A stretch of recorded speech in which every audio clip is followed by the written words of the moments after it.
Good afternoon, everyone. We are back in our study in the book of Numbers, and we are covering chapter 9 today. As it continues in the history of the episodes at Mount Sinai, the Lord spoke to Moses in the wilderness of the Sinai in the first month of the second year after they had come out of the land of Egypt. So the background of this is that in the first month of the second year, meaning this would be the month of Nisan,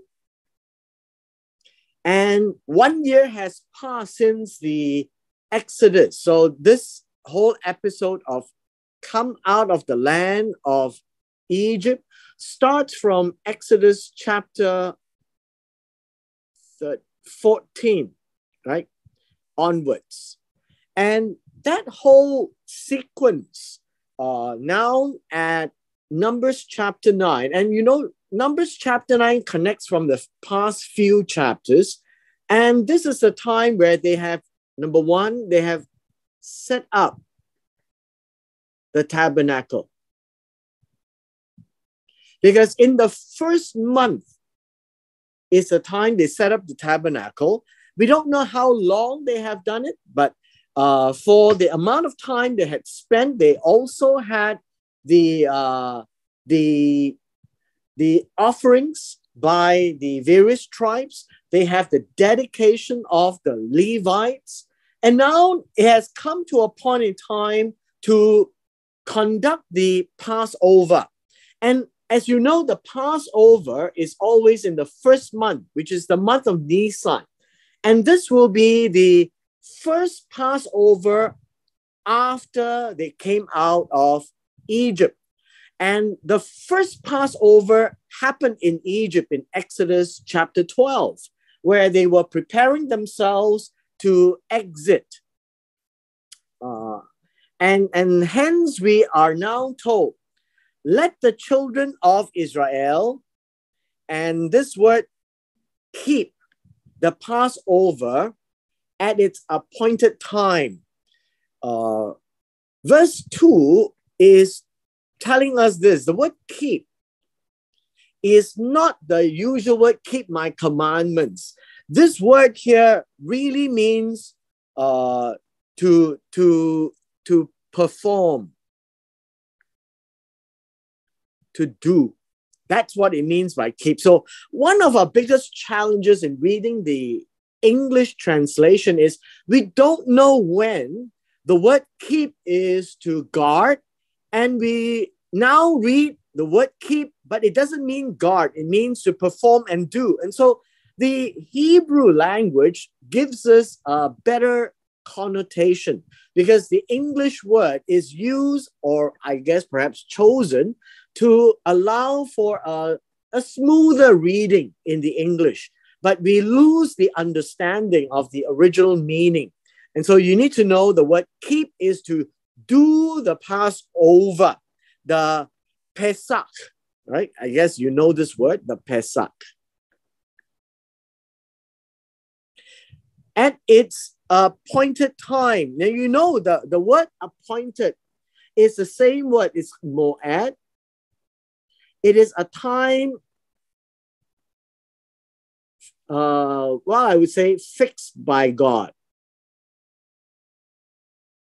Now, we are used to the concept of appointment, where you fix a time and you make the appointment by keeping the time and arriving, and thereby the appointment is kept. And so the idea of an appointment time or an appointed time is a time that is fixed by God, that the children of Israel must do certain things. And thereby we have the concept of feasts and festivals and feast days, the Shabbat, and all of these are periods of time determined by God. And hence this word appointment or appointed time is important. When God made the sun, moon, and stars on the fourth day in Genesis chapter 1, it is for this very purpose, that they can count and they know which is the first month. They can count the months to the year, and now they're in the second year on a brand new year. They can count on the 14th day of this month. As you know, by the ability to know the day, which we learned from the book of Genesis, and it was evening, and it was morning, and it was the first day. And so the day begins at sunset and ends the following sunset. And so now they can actually tell the first month, the second year, the 14th day of this month. So they could actually count the 14th day. And according to Exodus chapter 12, and that's our reference point, that they are to make sure that at the, well, I guess we call it the twilight, and that would be the sunset, right? At sunset, or the beginning of sunset, or yeah, I guess you could say the evening, right? At evening, you shall keep it at its appointed time. Now, what does it mean? The appointed time is that they are to begin the concept or the feast of the Passover by observing it, and it starts on the 14th evening, right? The 14th evening would be the time where they would slaughter the animals according to all its rites and ceremonies. You shall keep it. Again, this word keep is to perform and do. Again, I point out to you that don't assume that every time you read the word keep, that it must mean perform and do. Because occasionally you find the word to mean to guard, to protect, to watch, especially when it comes to the commandments. And so according to all the rites, this would be hukah. Hukah would be the statutes, right? The statutes.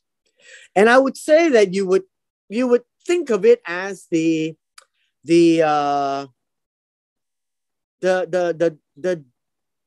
definition, by the definitions of the rituals. And the definitions of the rituals would be what you need to do, how you need to do it, according to the ceremonies. And the word here would be the ordinance. Because this would be an A and a B. The rites and ceremonies really are two words that tells us that the Passover is made part of the law of Israel. And hence you have the concepts of statutes and ordinances, where it prescribes the limits as what you are supposed to do and what you're not supposed to do, like much of how Parliament passes an act, right? That would be this concept of rites and ceremonies, to perform it accordingly. Verse 4. So Moses told the children of Israel that they should keep the Passover. That's verse 4, right?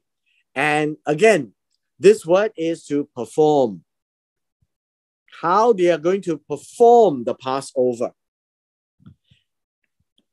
And again, they kept the Passover on the 14th day of the first month at evening in the wilderness of Sinai, according to all that the Lord commanded Moses, so the children of Israel did. Now, this is important that we understand the Passover, that they performed it for the first time outside of Egypt on the 14th day. And you realize that the 14th day is where you slaughter the Passover. Okay.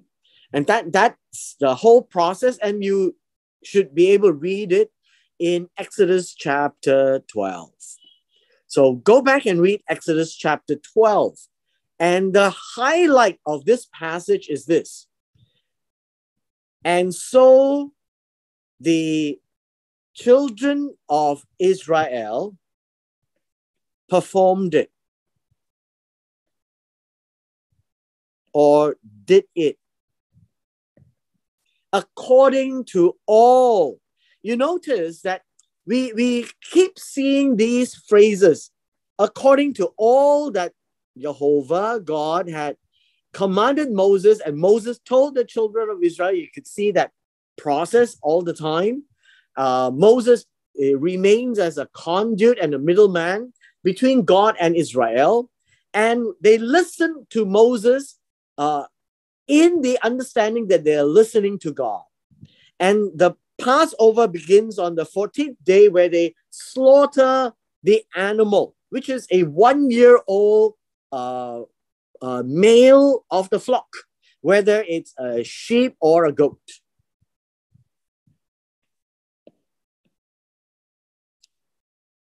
Coming to verse 6. Verse 6 now tells us, because we haven't done Leviticus in detail here, you just have to remember that much of the laws and the rituals and the ordinances, they are actually encoded in what we call the Levitical laws, which you have to read in the book of Leviticus, which is the priestly laws and what constitutes defilement and uncleanness, and that God would only want things that is clean when the ritual is performed before him. Now, the narrative here begins to tell us, at this time, there were certain men that were defiled by a human corpse. The word defile is really the word tameh, meaning made unclean, right? Made unclean. Now, you recall, we have always stated this. God's tabernacle, God's laws, God's rituals, and God wants it to be done in a certain way. And being clean is one of those ways. That God will only accept everything that's done if it was done by clean people. But there were certain individuals who were made unclean by a human corpse. And here the human corpse is nephesh. And as you know, nephesh is usually translated as soul. But in this case, it's a corpse because in the context, you can't touch a soul in the English sense, but nephesh really means everything that is a part of a person. And in this case, without the inner breath, that is still a nephesh in that sense, but it's no longer living. And so it is translated as a corpse here, so that they could not keep the Passover on that day. Again, the word keep is to perform. Now, understand the Passover is actually done in everybody's tent. It wasn't done at the tabernacle because it wasn't an offering in that sense, but it was done in everybody's home. If you recall, the Passover is that everyone's supposed to have enough portion of meat. If not, the neighboring houses or families will share, and they are to roast it, to kill it, and to roast it, to eat it the next evening, which is the next day on the 15th. And you know, in the Hebrew context of a day, when the day begins at sunset, that is when you have a meal, and that is when the Passover meal is eaten. But keeping the Passover is the whole ritual, the whole cycle. And they came before Moses and Aaron that day, which is the 14th. And those men said to him, "We became unclean." Unclean. in God's terms, unclean by a human corpse, which is called a nefesh Adam, right? A person's body. Why are we kept from presenting the offering of the Lord at its appointed time among the children of Israel? So we need to understand the question here on this 14th. The question is, why are we kept from? So understand this word. Now, English is the past tense of keep. And this idea is, I guess you could call restrained is a better word, right? Restrained or prevented. They were prevented from approaching God, right, with an offering to the Lord at this mo'ad, at this appointed time, because God made the time. And so they wanted to make sure that they are keeping the time. And so this word kept from has nothing to do with performing. It has to do with restraining, which is why I am now highlighting to you. Don't assume when you read the English word is that it means this keep. This kept from has nothing to do with that keep. But because in English, we lack other terms to use. Now, the translators somehow did not use the word prevent or restrain, but that's really what it means. Verse 8. Now, Moses had said to them, stand still. The word stand still is just to stand there, right? Stand there. Don't go away. That is also another idea of this standstill. Just remain there, that I may hear what the Lord will command concerning you. And so it's quite interesting that we can see that Moses seems to be at a close connection with God. And this word here literally means to listen to the voice of God. That's what he's saying. Let me go and check with God. And let me see what he has to instruct. Because this appointed time is given by God, what would he say when there is this particular exception that you have come across human corpses, meaning human bodies that you have touched, and technically or ritually you have become defiled or unclean? And so it's interesting to note that Moses doesn't know the answer. Moses doesn't always know the answer, but Moses always knows who to ask for an answer. And this is how close the relationship is between God and Moses. And nobody else have this kind of a relationship, as we can tell, in the Hebrew scriptures.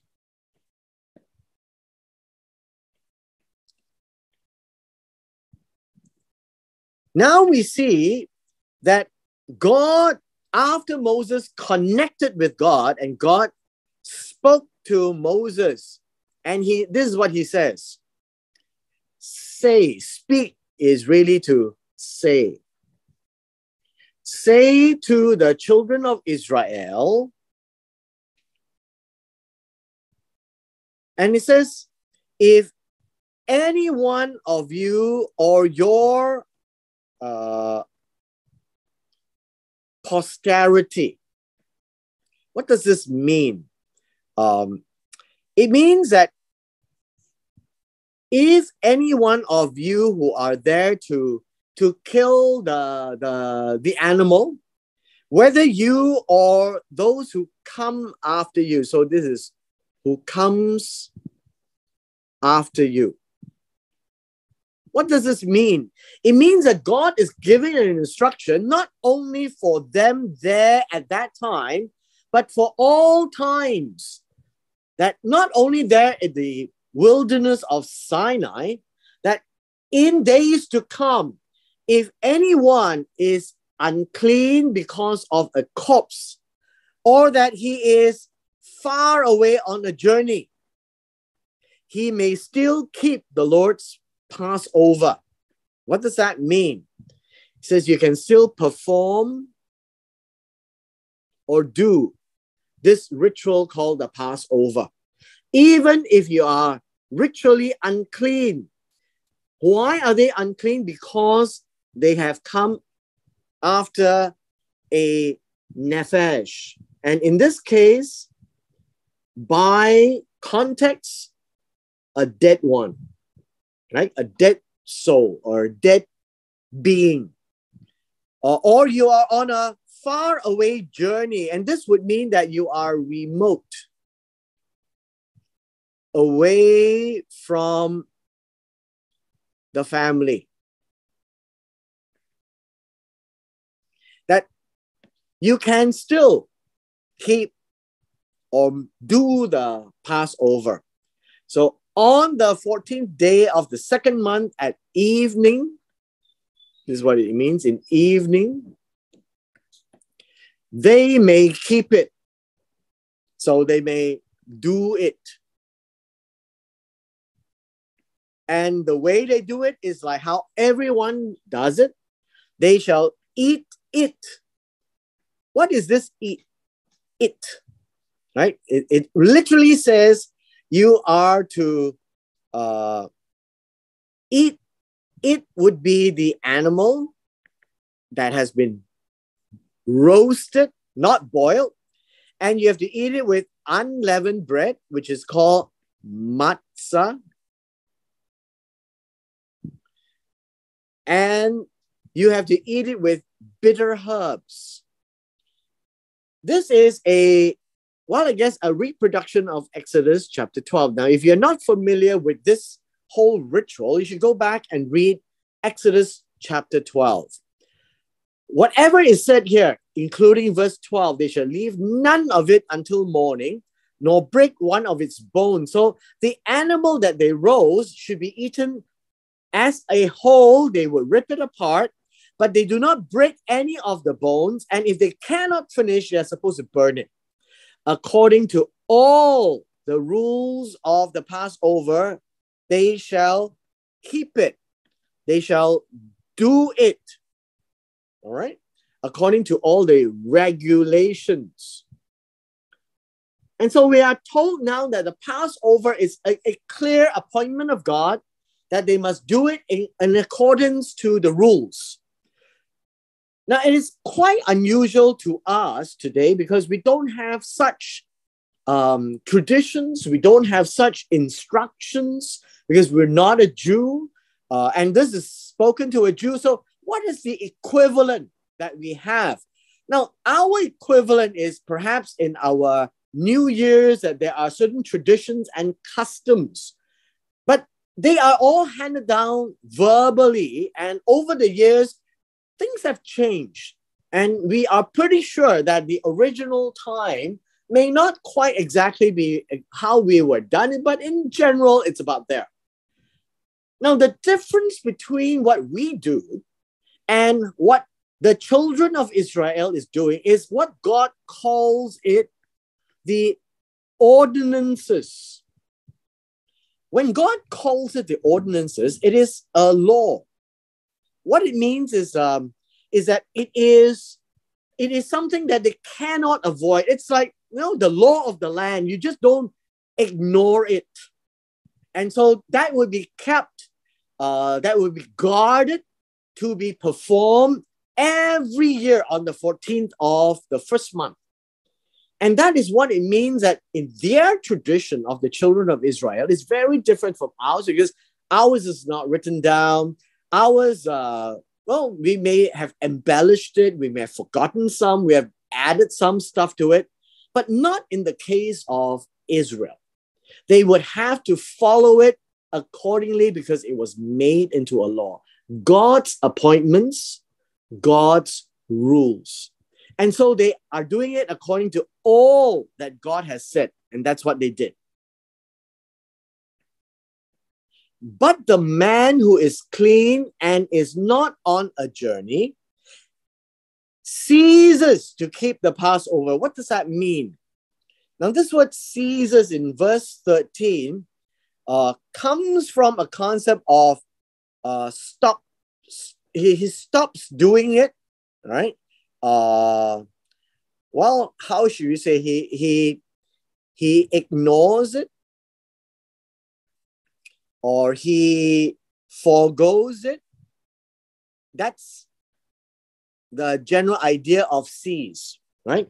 Which tells us this. Now, in verse 13 tells us, if the man who is clean and is not on a journey, and he fails to do it, and the word keep here really means to do it, right? To perform it. It also tells us that the man who is unclean, let me just put another color. If the man who is unclean or on a journey, he can opt not to do it. That is what this statement means in verse 13. But if you are clean and you're not on a journey, you cannot stop from doing it, because if you stop doing it, that person who stops or who ceases to do it shall be cut off from among his people. The word cut off is karat. And the word karat means he would be ignored by the people until he is a nobody, and he will die a nobody from among his people, because he did not bring the offering of the Lord at its appointed time. That is what is so important about God's appointment. God's time, God's rules. And if you break his rules and not keep his time, that man shall bear his sin. The word sin here is hata, right? And that's his guilt, right? To bear his own guilt. Not as sin as we normally understand, but his guilt. It comes from the same word. When he missed doing it, he missed the instructions of God completely, then he shall have to lift or bear his guilt. His guilt. God is very serious when he gives an appointment. And you now know why that the religious Jews, now I use the word and I qualify by using the religious Jews, because 90% of the Jews in Israel are not religious. They are secular, what we will call customary Jews. They follow customs, but they're not religious in the sense that they don't study the word of God. They don't observe, but they still they do the rituals, but they are not into the studying and the knowledge and the teaching of the Tanakh. And I guess in today's Israel, so I was told, you probably find about 10% of them who actually understands all these things. But when the moed comes, the appointment time comes, everybody breaks into the mood, because it is a ritual and the whole nation comes together, and they encourage each other, even though they may not be religious, that they are only what we call customary Jews, or Jews that only practices their Jewish customs, because the Jewish customs provide them with the identity. And yet that's how they obey God. In verse 14, it says, if a stranger. Now, a stranger, in this case, is a ger. So you need to know the ger who dwells. The word dwell is from the word gur. So if the ger who gur among you, no, that would be the play of words. If the ger who gur among you, and he would want to keep, that is perform. He wants to perform the Passover just as like the natives, right? According to the rites of the Passover and according to his ceremony. Note what God says. He must do so according to exactly how God has said. Why? Because there is only one ordinance for both the stranger and the native of the land. That would be Israel, the promised land. The word stranger, ger, and the word native, it's Itzra, and that would be somebody who is born of the land, right? And that would be an Israelite. And there should be only one echad, one regulation. And you should be able to remember this because in Exodus chapter 12 already states in verse 49, this is a rule that is given to the Israelites. If you have a stranger, now how would this stranger be? Because if somebody wants to keep the Lord's Passover, he or she is somebody who is like Ruth, who have embraced the God of Israel, and he or she must be subjected to the same laws of the land. And that's what it means by verse 14.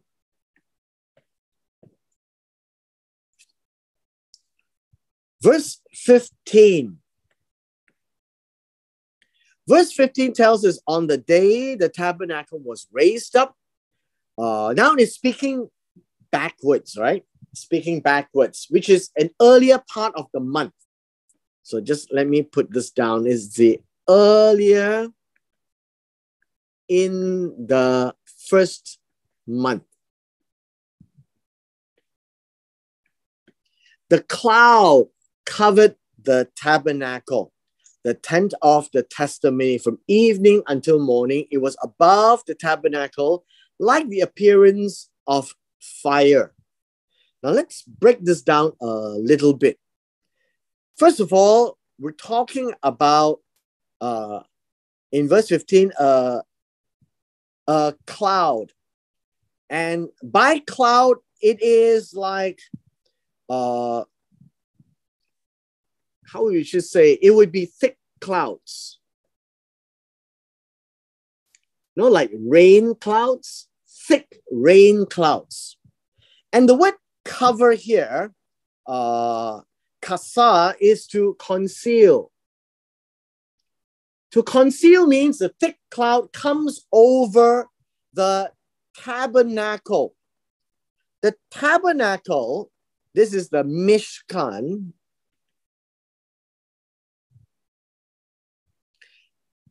And it is also called the Ohel of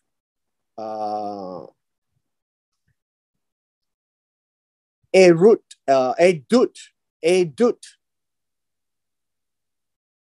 Edut literally means a witness. Now, what does that mean? Now, we've always seen the word testimony, the tent, which is the covering. The part where it's covering is also called the Mishkan. The whole area there, you would see that the cloud of God, and when you say the cloud of God, this is not a mist. This would be more like a fog, a thick cloud. And I have always referred to us that it represents the presence of God, where the thick cloud will come. And when it comes, it says it covers, means that when it's covering, and it's over the Mishkan, which is the Ohel of Edut, the witness of God, that God is looking at us, or looking at them from the tabernacle. And the tabernacle represents the presence of God, and the cloud represents the presence of God as well. And the cloud stayed there from evening to morning, Erev, and to Bocher.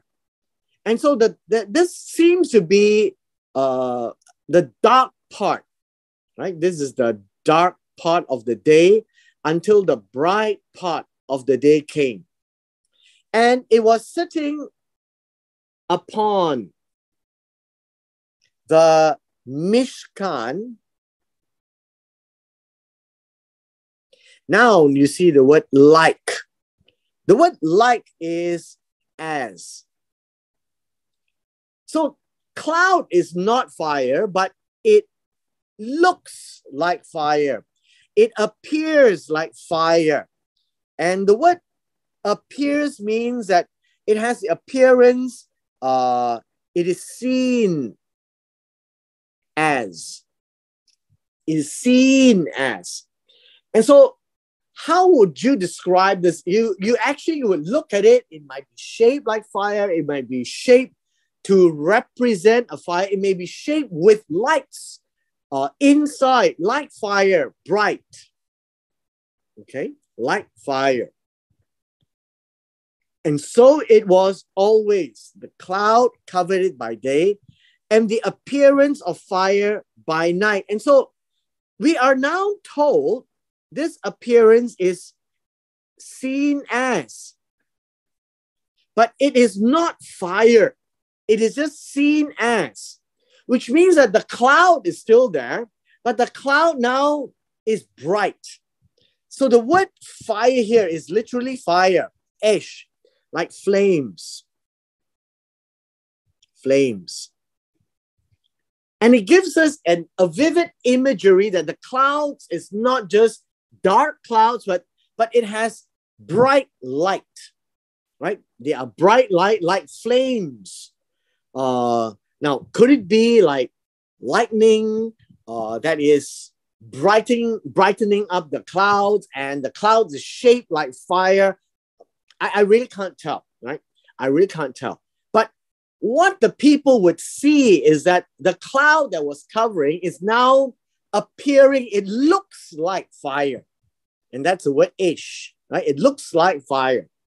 And if you recall, this is in the wilderness of Sinai.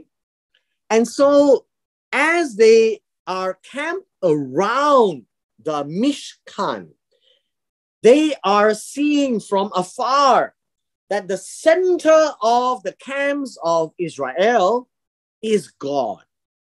That is the picture that we're getting here in verse 16.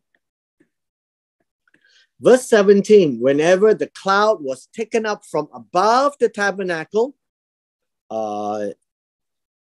you would see that the idea of above is actually upon the tabernacle. And the word taken up comes from the word cause to, well, I guess you can say cause to rise. I guess you could say that. Cause to rise up, right? From on top of the tabernacle. And when that happens, the children of Israel would journey. And again, the word journey here literally means to pull out. As of the 10 pegs. Means they are rolling up the tents, they are going on a journey. And so the English word is journey, but the Hebrew word is to pull out.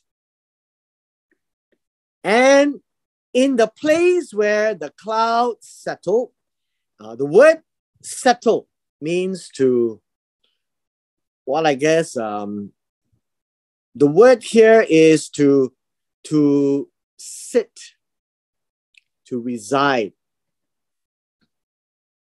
to remain. That's the word. And the place is in Hebrew, it's called makom. Makom would be a standing place. And so this would be the place that God has appointed. Remember, when Moses was telling them, he says, you must put the tabernacle at a place where God would tell you and point out to you when you enter into the land.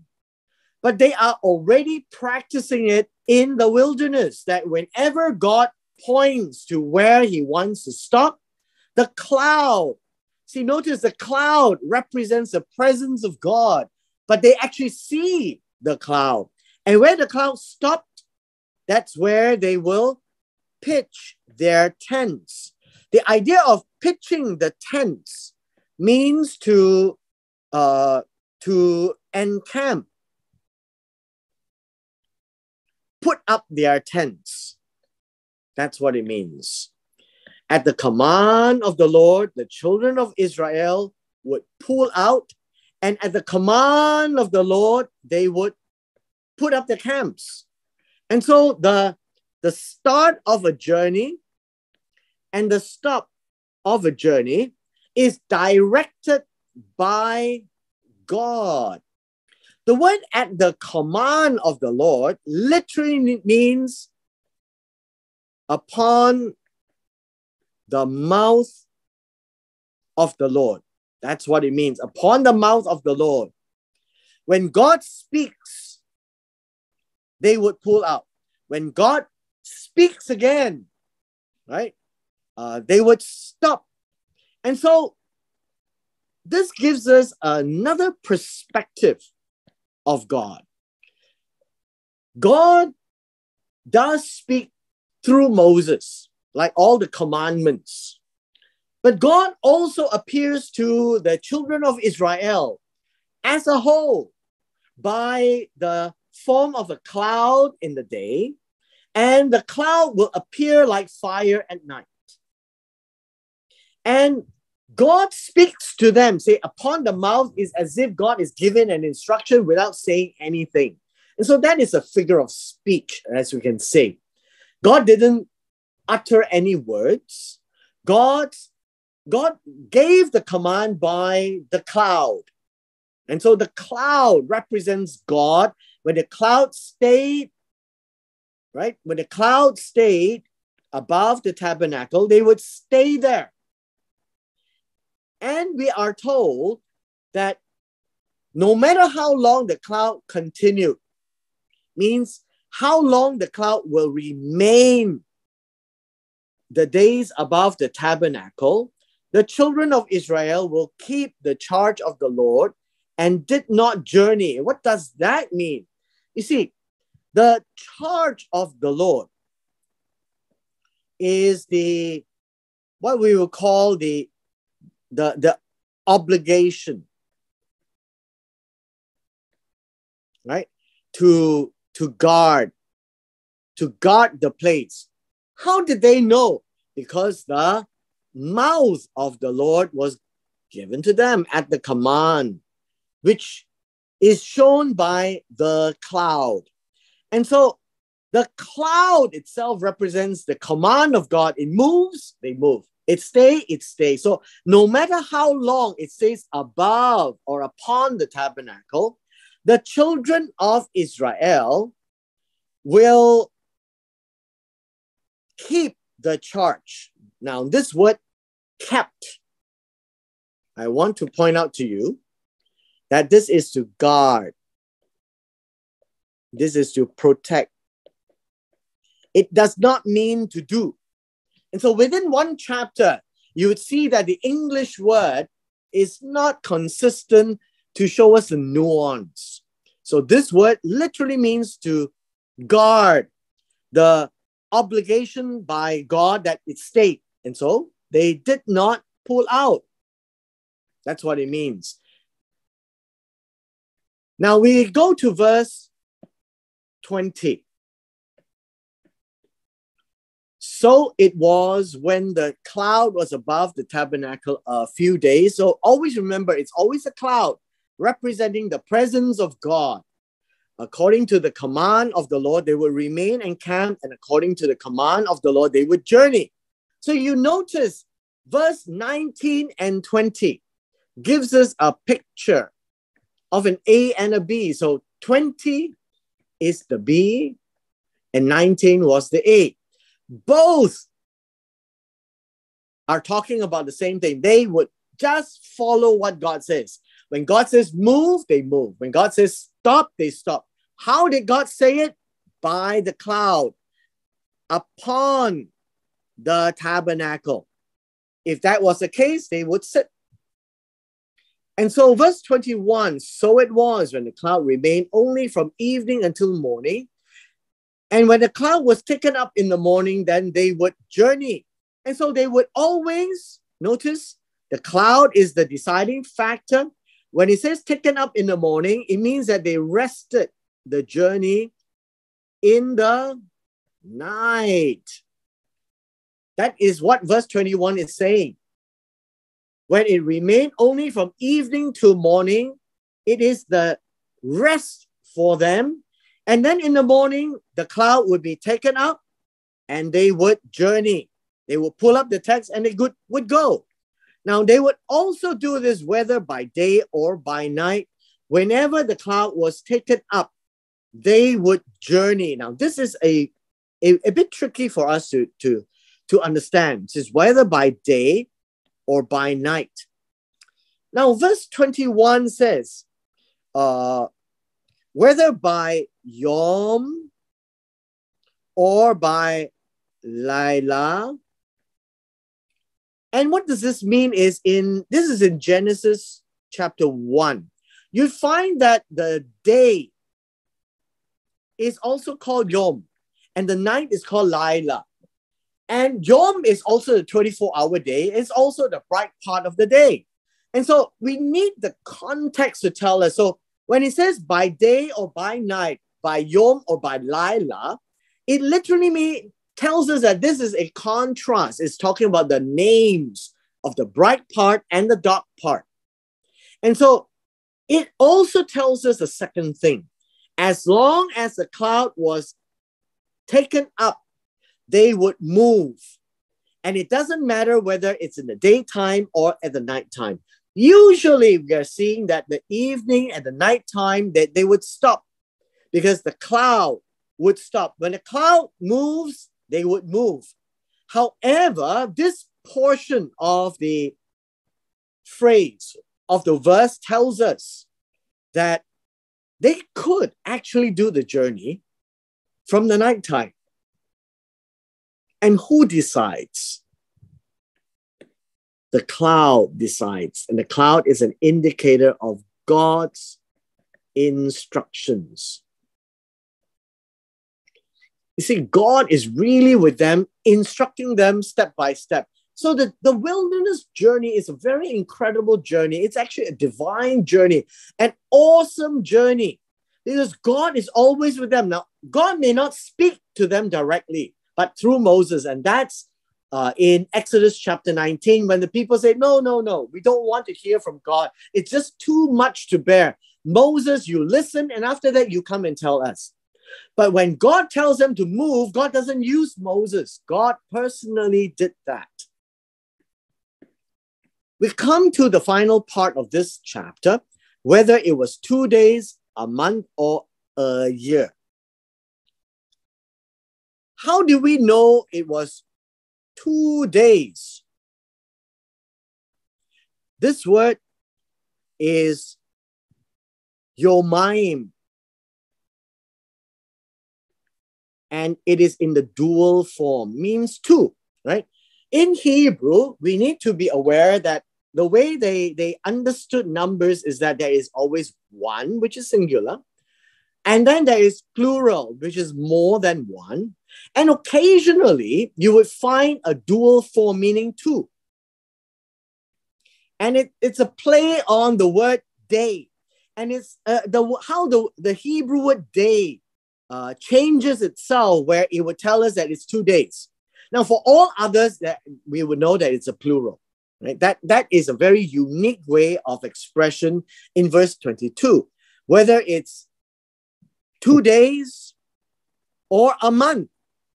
Remember, how do we know a month? A moon, right? A moon.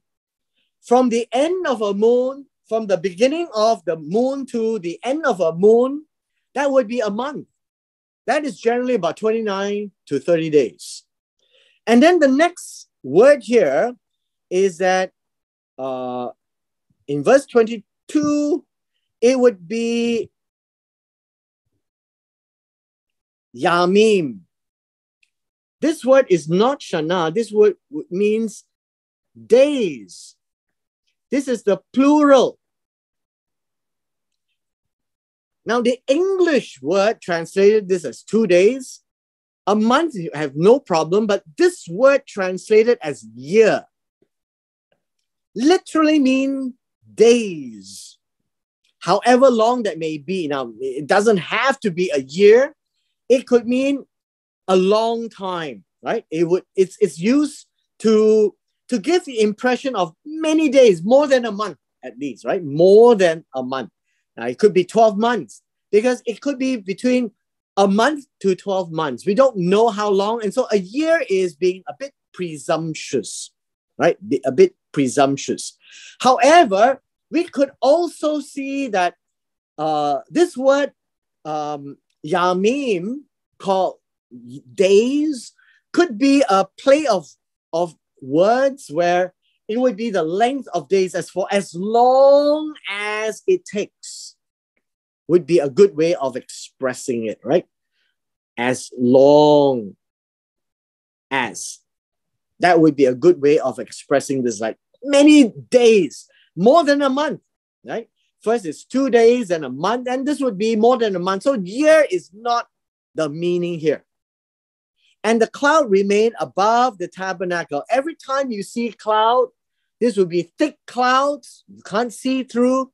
It would remain, and the idea remain is to reside,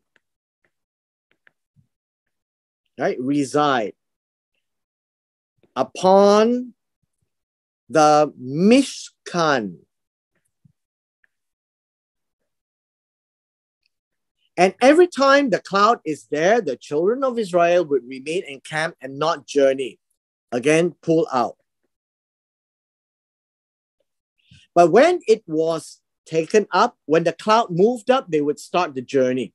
Now, I wonder if you notice that this was repeated a number of times, 3-4 times.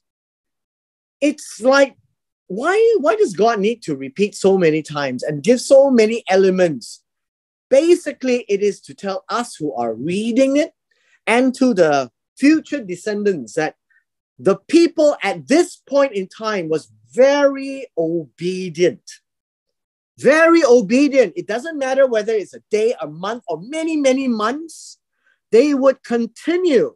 So at the command of the Lord, again, this word at the command of the Lord means upon the mouth. That's the literal meaning. And they are not looking at God's mouth moving. They are looking at what? They're looking at the clouds. God is using the cloud as a means of commanding them. And so they remain encamped. And at the command of the Lord, they journey. And the most important element as a summary is that they kept the charge of the Lord at the command of the Lord by the hand of Moses. They kept. And the word kept means they guarded. They guarded the charge. The word charge here literally means what is to be guarded. So this is a play of word. They guarded what they are to guard. Right? They guarded what they are to guard. And this word at the command. At the command is upon the mouth of the Lord. Upon the mouth of the Lord, and this would show us the cloud, thick cloud, right? And it looks like fire at night. And this represents the presence of God. Finally, the phrase here, by the hand of Moses. By the hand of Moses means by the authority, and or we can say leadership of Moses. The idea of hand is a euphemism of authority, especially the right hand. Oh, the right hand of God. The right hand. Now, not the English word, the right hand of fellowship. That is a very modern concept. When the Bible talks about hand, it is really talking about the strength or the authority that is given and demonstrated by the hand. And so that is the Hebrew meaning. And we see that God has given the authority to Moses, and the people observed it and kept it and followed what God has said. And with this, we come to the end of chapter 9.